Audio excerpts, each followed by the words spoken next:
This evening I'm going to be speaking about puppies and what happens when you get a fearful puppy, or what happens if, what you do about it if you, how do you set about changing that dog's behaviour to be friendly and welcoming, especially to people.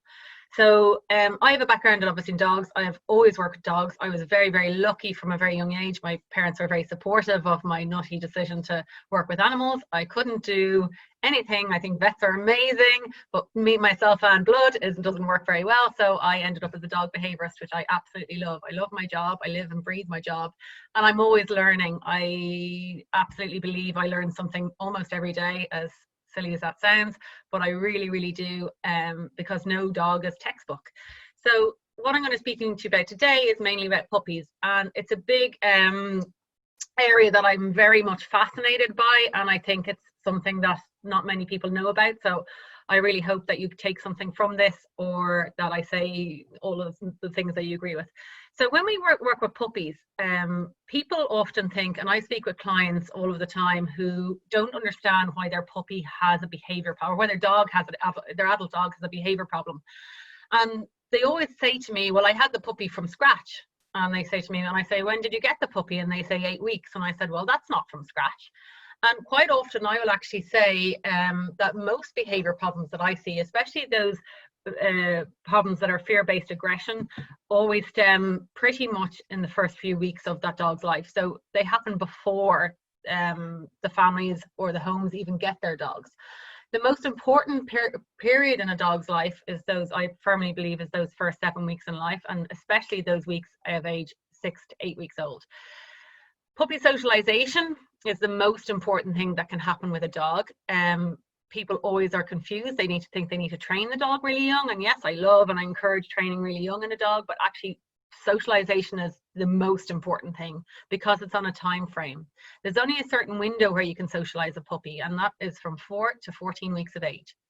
After that period of time, depending on the breed of dog, that window of opportunity closes because that part of the brain that's responsible for socialization stops developing. So there's not much.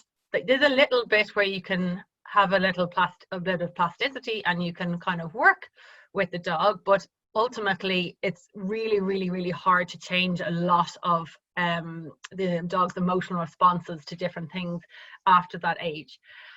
Even if you have feel that you've socialized your dog enough, a lot of people don't realize how much you have to. So if you say, for example, a dog has to meet about 100 people and about 100 dogs by 14 weeks, and they have to be positive experiences. So if you have what we call a super socialized dog, they'll absolutely they do really, really well in a family home. They'll do, even if they have a trauma or even if they have an upsetting event happening, they can usually get over it. They can usually get over it pretty quickly and bounce back really well. If you have a dog who's been under socialized, they're far more likely to develop what we call fear-related aggression. And that's growling, snarling, lunging, reactivity, all of those kind of things. And there is a huge amount of studies that's done by a wonderful guy in the States called Franklin McMillan. And he did a huge amount of study on puppy mills and puppy farms, and how there's a correlation between puppies coming from those kind of environments and their likelihood to bite later on in life. So I'm really fascinated by the subject, and I think it is really, really important because most people think about the well-being of the dog, and that's really important, the health and well-being of the dog, but they don't think about the mental needs of the dog. So what the dog has to experience from a young age and what social interaction the puppy needs to have had. So what we mean by socialization, we mean everything. So what they see, what they feel, what they touch, what they hear, how they feel affection and how much they're handled and all that kind of things.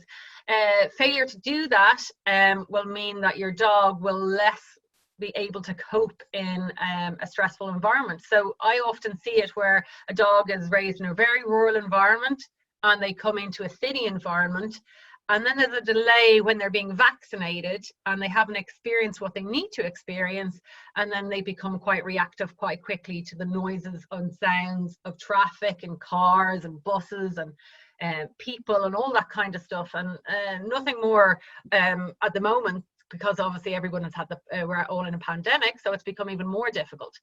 I'll always say that when you're going to raise a puppy, or if you're going to buy a puppy or anything like that, and if that puppy is in a shed in the rural environment, it can be the nicest shed on the planet. It can be lovely and warm and cozy.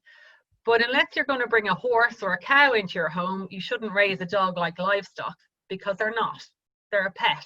And I firmly believe that every pet, or every puppy, or every dog, or every cat, or every young animal that's going to live in a home environment should be raised in a home environment as best as you can. Now, I know a lot of rescues are restricted, that they don't have foster care systems, and that's not always possible, but a lot of rescues then will be aware of socializing the puppy, and the puppy having enough handling just by virtue of their rescues and volunteers, their empathetic nature. Whereas when you're coming from something like a commercial puppy farm, the dogs aren't handled. They're not experiencing what they need to experience. And you can see there's a little picture there on the screen of a brain. This is the brain that's been very much stimulated, and a brain that has not. And the neurological connections just aren't there. Once they're not there, you can't create them. Their pathways, they're driven from every single experience that the dog has had, or that animal has had. It's the same for people or any animal.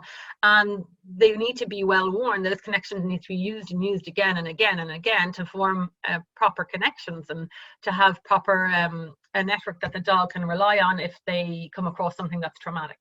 So in raising an animal in a really enriching environment has massive effects. It improves memory and cognitive processes, increases exploratory activity, which makes the dog feel more confident, and it stops the dog from being fearful. Fear is what is the main basis why a dog might be aggressive.